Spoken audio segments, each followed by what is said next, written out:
Tugasku menemanimu.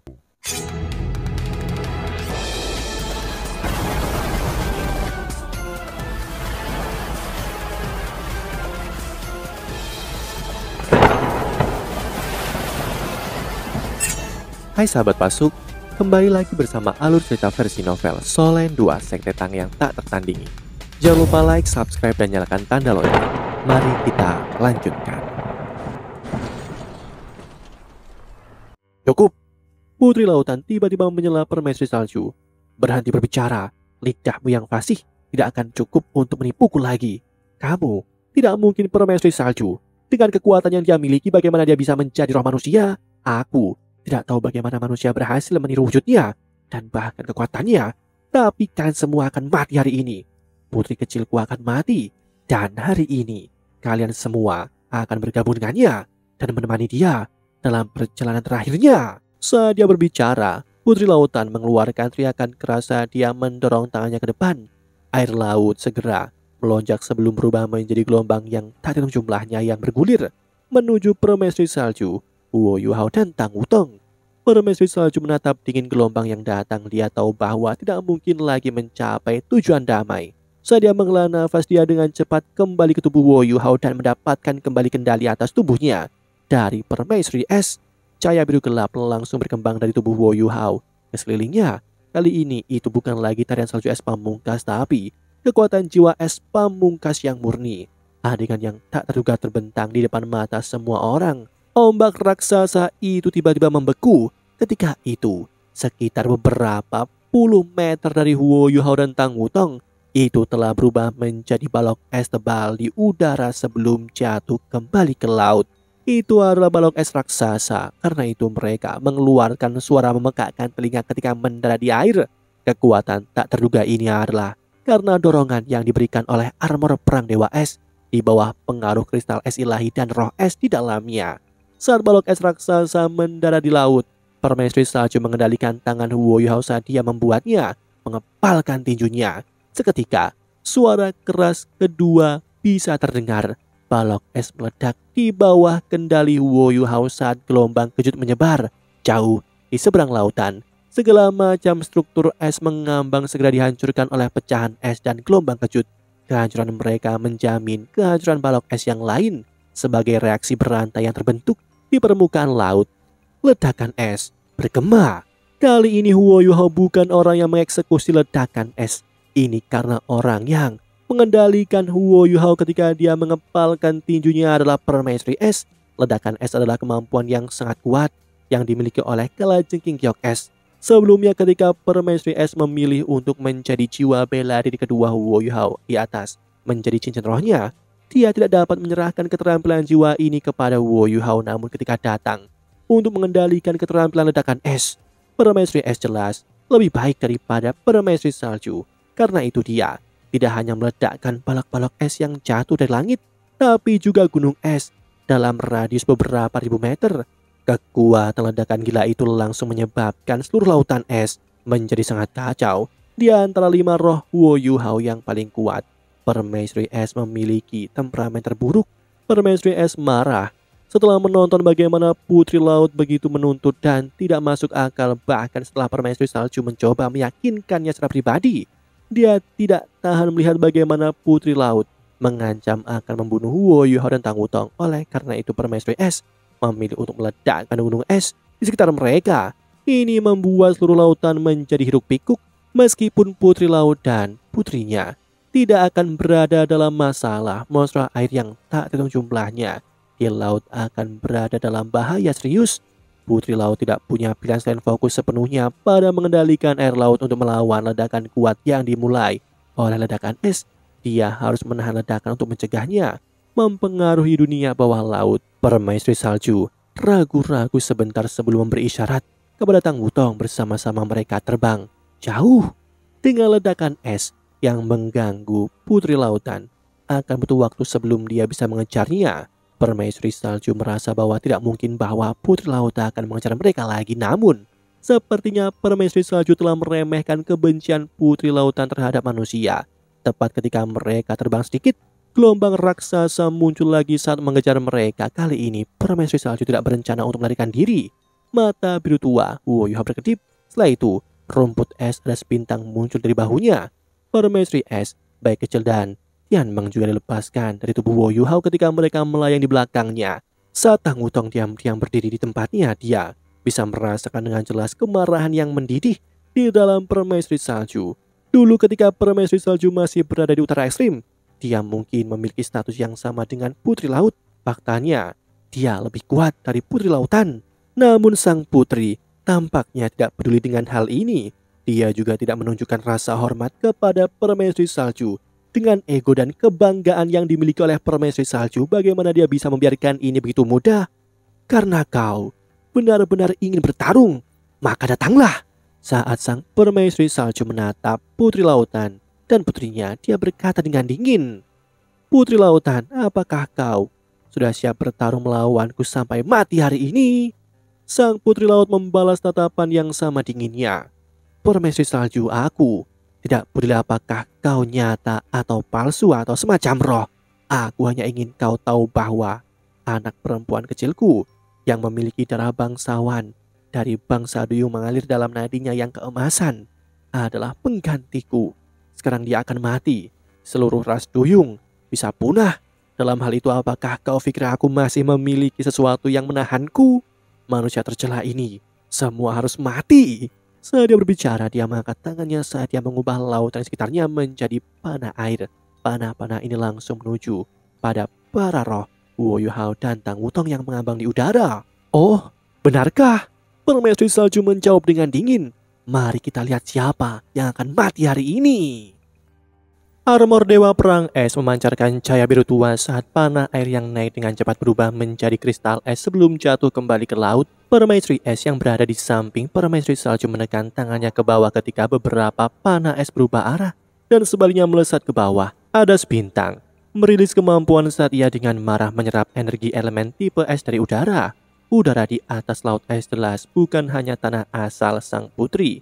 Roh tipe es juga memiliki keuntungan di tanah asal yang sama. Erbai melepaskan cahaya putih menyilaukan dari tubuhnya saat udara di sekitarnya mulai menjadi sangat tidak stabil dan keras. Badai Raja Beruang Es dirilis.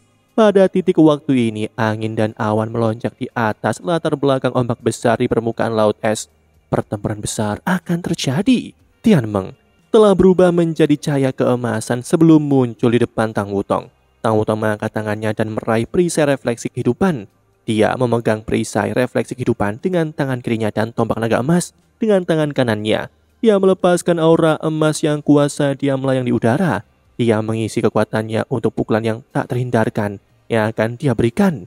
Dia mungkin tidak bergerak sekarang, tapi begitu dia meluncurkan dirinya ke pertarungan, dia pasti akan membuat dampak yang luar biasa. Putri Laut dan putrinya tampaknya telah merevisi strategi mereka kali ini.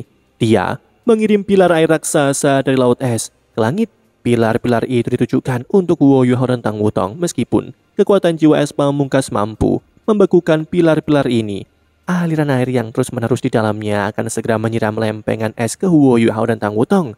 Tidak ada kemungkinan mereka mendarat kembali ke laut. Selain itu, Putri Laut adalah monster yang kuat yang telah berkultivasi selama lebih dari 600.000 tahun dan memerintah lautan luas. Dia sudah lama melihat kenyataan bahwa permaisuri salju hanyalah mengandalkan kekuatan manusia untuk pertempuran ini. Meskipun permaisuri salju mungkin bisa melakukan perlawanan ketika datang ke keterampilan jiwa dan kemampuan mewah lainnya, dia tidak akan bisa dibandingkan dengan Putri Laut ketika datang ke kekuatan murni. Karena itu, Putri Lautan memilih metode paling sederhana, yaitu untuk mendominasi. Meskipun akan sangat membebani tubuhnya, dia ingin mendominasi Huo Yuhao yang berada di bawah kendali permaisuri salju, yaitu mengalahkannya dengan cadangan kekuatan jiwanya yang lebih besar. Selain itu, Putri Laut mulai bernyanyi melodi saat dia melepaskan cincin cahaya biru ke sekelilingnya. Tidak mungkin untuk menghindarinya karena itu melayang menuju Huo Yuhao dan Tang Wutong. Permaisuri salju dan Tang Wutong segera mematikan indera pendengaran mereka, namun suara sang putri juga merupakan bentuk serangan spiritual. Karena itu sia-sia saat mematikan indera pendengaran. Jika Huo Yuhao masih terjaga, dia pasti tahu cara untuk menghentikannya, namun permaisuri salju hanya bisa menggunakan tubuh Huo Yuhao untuk melepaskan kemampuannya. dia tidak bisa mengendalikan kekuatan spiritualnya. Jika Tianmeng tidak menyatu sepenuhnya dengan Huo Yuhao, dia mungkin masih bisa mengendalikan beberapa kekuatan spiritualnya. Namun, setelah Huo Yuhao menyatukan tengkorak takdir singa emas bermata tiga dengan tubuhnya, dia tidak bisa lagi mengendalikan kekuatan spiritualnya. Sensasi pusing yang kuat mulai menyapu mereka. Kekuatan spiritual sang putri terlalu kuat di bawah tekanan kekuatan jiwanya yang superior dan gelombang kejut yang terus-menerus dari kekuatan spiritualnya. Permaisuri salju tidak dapat melepaskan kekuatan serangannya secara efektif. Kekuatan sang putri jelas sebanding dengan kekuatan limit dulu manusia. Karena Huo Yuhao dan Tang Wutong tidak dapat melakukan fusi jiwa bela diri mereka, bahkan dengan dukungan roh, mereka bertempur dalam pertempuran yang kalah. Putri Laut menatap dengan dingin pada lawan-lawannya yang didorong mundur oleh balok-balok es yang tak terhitung jumlahnya. Dia tahu bahwa kemenangan sudah dekat. Meskipun manusia itu sangat kuat, terutama ketika mendapatkan bantuan dari permaisuri salju, mereka tidak akan sanggup melawan kekuatannya yang luar biasa. Putriku tersayang, ibu akan membalaskan dendammu. Jika kamu benar-benar mati di masa depan, aku akan menggunakan kehidupan manusia yang tak terhitung jumlahnya untuk berdoa bagi jiwamu. Permaisuri salju menggertakkan giginya ketika dia mencoba menangkis serangan marah yang datang padanya. Jika bukan karena armor perang Dewa Es, dia sudah lama hancur. Bagaimanapun Huo Yuhao bahkan belum menjadi Feng Hao Doulo. Meskipun dia sudah memiliki inti jiwa, itu akhirnya masih inti jiwa tipe spiritual. Dalam keadaan seperti ini, keterampilan jiwa yang dia bisa lakukan sangat terbatas. Bantuan yang diberikan oleh roh-rohnya semuanya dibangun di atas dasar kekuatan jiwa aslinya. Meskipun ini memberinya dorongan dalam kekuatan, dorongan itu pada akhirnya benar-benar terbatas. Huo Yuhao mungkin bisa tahan dengan serangan lebih lama jika dia bangun dan bisa menggunakan kekuatan Haodong dengan Tang Wutong. Namun, permaisuri salju tidak mampu menahan serangan lebih lama lagi. Dorongan yang diberikan oleh armor perang Dewa Es masih belum mampu menempatkan Huo Yuhao setara dengan limit Doulo. Apa yang aku lakukan sekarang? Apakah kita benar-benar akan binasa di sini? Huo Yuhao baru saja berhasil menjalin kontak dengan dewa. Ada peluang bagus bahwa dia bisa membebaskan kita di masa depan. Bagaimana aku bisa mati di sini seperti ini? Bom bergema, tiba-tiba suara logam yang keras terdengar. Setelah itu, cahaya keemasan menyilaukan muncul di samping Huo Yuhao. Setelah cahaya keemasan muncul itu sebenarnya bisa menghentikan balok es yang naik dengan cepat. Tidak peduli bagaimana air laut mencoba mendorong ke atas, balok es yang tebal tidak akan bergerak. Ini adalah... Semua orang, termasuk Putri Laut, Permaisuri Salju dan roh, semuanya fokus pada Tang Wutong. Ya, cahaya keemasan luar biasa ini datang dari tubuh Tang Wutong. Saat ini Tang Wutong telah menutup matanya saat bola raksasa berwarna ungu keemasan terpancar dari punggungnya. Ini adalah keterampilan jiwanya yang ke-8, tarian naga matahari yang bercahaya. Energi tarian naga yang sangat besar terkonsentrasi saat terus memancarkan tekanan dan kekuatan untuk memblokir serangan sang putri. Namun Permaisuri Salju dan Putri Laut bisa mengatakan bahwa Tang Wutong tidak akan bisa mempertahankan matahari terlalu lama. Bagaimanapun itu, pada akhirnya adalah keterampilan jiwa dan ada batasan berapa lama Mas Roh dapat mempertahankan keterampilan jiwa mereka. Putri Laut tertawa dingin setelah menentukan bahwa keterampilan jiwa Tang Wutong hanyalah perjuangan terakhirnya. Dia terus menyuntikkan kekuatan spiritualnya ke dalam suaranya saat nyanyiannya semakin mengerikan. Namun dia tidak mengaktifkan keterampilan jiwanya yang lebih kuat. Permaisuri Salju menarik nafas dalam-dalam saat dia berbalik untuk melihat Permaisuri Es. Permaisuri Es memberinya anggukan lembut saat dia berbalik dan melayang ke sisi Huo Yuhao. Gambar Permaisuri Salju muncul dari tubuh Huo Yuhao dan langsung menyatu dengan Permaisuri Es. Cahaya warna batu kiok yang kuat tiba-tiba muncul dan langsung meningkat intensitasnya. Kebanggaan Permaisuri Salju dan Es kini dirilis. Ini mungkin kesempatan terakhir mereka untuk bertarung sampai akhir. Meskipun mereka tahu betapa kecilnya peluang, mereka tahu bahwa harus mencoba agar memiliki kesempatan untuk bertahan hidup. Namun tidak ada yang menduga apa yang akan terjadi selanjutnya ketika kebanggaan Permaisuri Es dan Salju menjelma menjadi pilar cahaya raksasa yang mendorong balok es tebal di udara menuju Putri Laut.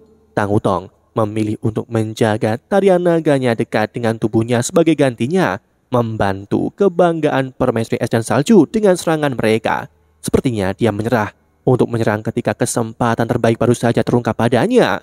5 roh terkejut dengan apa yang baru saja dia lakukan. Apa yang dia pikirkan? Demikianlah kisah untuk kali ini. Sahabat Pasuk, jangan sedih, jangan bimbang, apalagi galau. Karena aku kan selalu menemanimu.